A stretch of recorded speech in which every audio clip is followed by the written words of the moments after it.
Cuaners, coba jawab jujur dan mimpi dikit. Kalau kalian mau bangun pabrik, kalian pilih mana? Jawa Tengah dengan UMR yang ramah di kantong, atau Jawa Barat yang UMR-nya bikin HRD ketar-ketir? Logika dasar bisnis bilang, cari kos terendah. Tapi data kuartal 3 tahun 2025 ini menampar logika itu. Jawa Barat resmi jadi juara umum investasi nasional dengan angka gila, 77,1 triliun rupiah hanya dalam 3 bulan.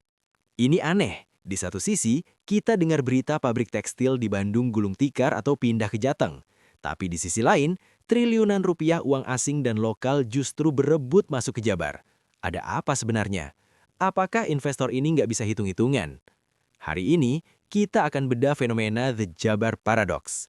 Kita akan bongkar kenapa Subang, Karawang, dan Cikarang sedang bertransformasi dari tukang jahit menjadi Detroit-nya ASEAN dan lembah silikonnya Indonesia. Siapkan kopi, ini pembahasan daging semua. Oke, kita mulai dari the big data. Di Q3 2025 ini, total investasi nasional tembus 491 triliun rupiah. Dan siapa pemegang saham terbesarnya? Jawa Barat. Jabar menguasai 15,7% kue investasi nasional. Yang menarik, Jabar mengalahkan Jakarta, pusat uang, dan Sulawesi Tengah, pusat nikel, padahal narasi pemerintah gencar banget soal hilirisasi di luar Jawa kan? Tapi Jabar punya sticky power atau daya lengket yang luar biasa.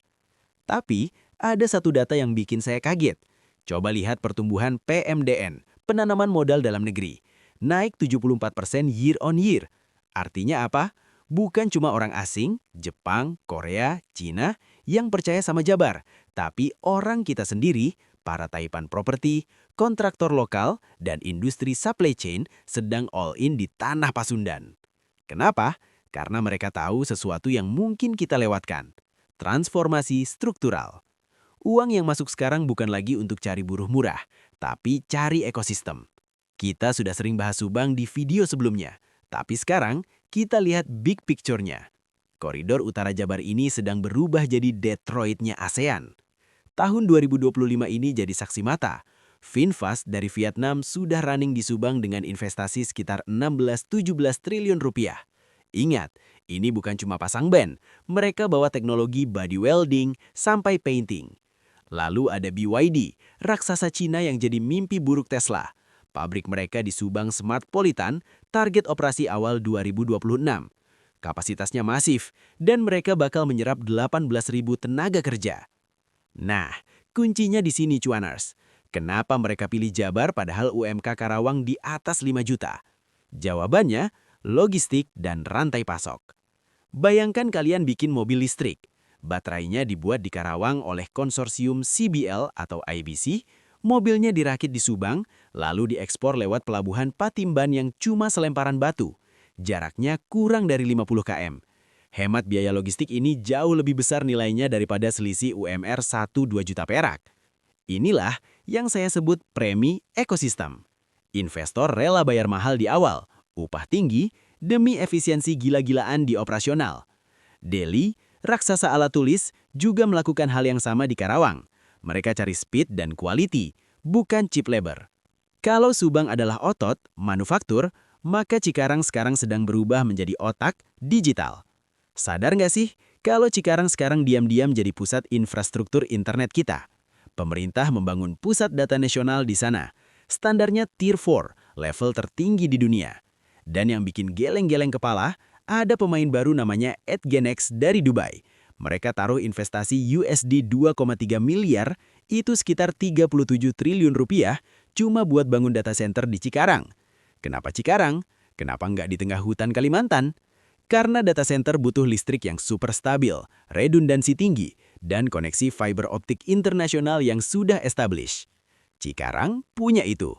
Jadi Jabar sekarang punya dua kaki. Satu di industri otomotif masa depan, satu lagi di ekonomi digital. Buat kalian investor properti atau tanah, segmen ini buat kalian. Pemerintah Jabar sedang betting besar di kawasan Rebana. Data Q3 menunjukkan ekonomi di Majalengka yang tuan rumah Bandara Kertajati tumbuh 8,07%. Itu tinggi banget, di atas rata-rata nasional. Developer kakap seperti Medlan sudah mencium bau cuan ini. Mereka bangun Medland Kertajati, kota mandiri untuk menampung ribuan ekspatriat dan manajer pabrik yang bakal membanjiri Subang dan sekitarnya. Ingat, rumusnya ada pabrik, ada pekerja, ada kebutuhan rumah dan hiburan. Disinilah PMDN atau investor lokal pesta pora. Hotel, restoran, kos-kosan elit sampai laundry kiloan di sekitar Rebana adalah Blue Ocean baru. Dan jangan lupa, Pelabuhan Patimban fase lanjutan dan tol akses Patimban di Kebut Kelar 2025 atau 2026. Ini game changer yang bikin Subang semakin seksi. Tapi nggak adil kalau kita cuma bahas yang manis-manis aja. Ada sisi gelap dari transformasi ini. Deindustrialisasi prematur di sektor padat karya. Jawa Barat sedang mengusir industri lamanya. Tekstil, garmen, sepatu, industri yang marginnya tipis dan butuh banyak buruh murah, sudah nggak kuat napas di Jabar. Mereka pindah ke Jateng atau tutup sekalian. Ini fakta yang menyakitkan.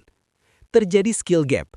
Pekerja pabrik tekstil yang kena PHK nggak bisa serta-merta langsung kerja di pabrik baterai EV atau data center yang butuh high skill. Ini PR besar buat Pemprov Jabar.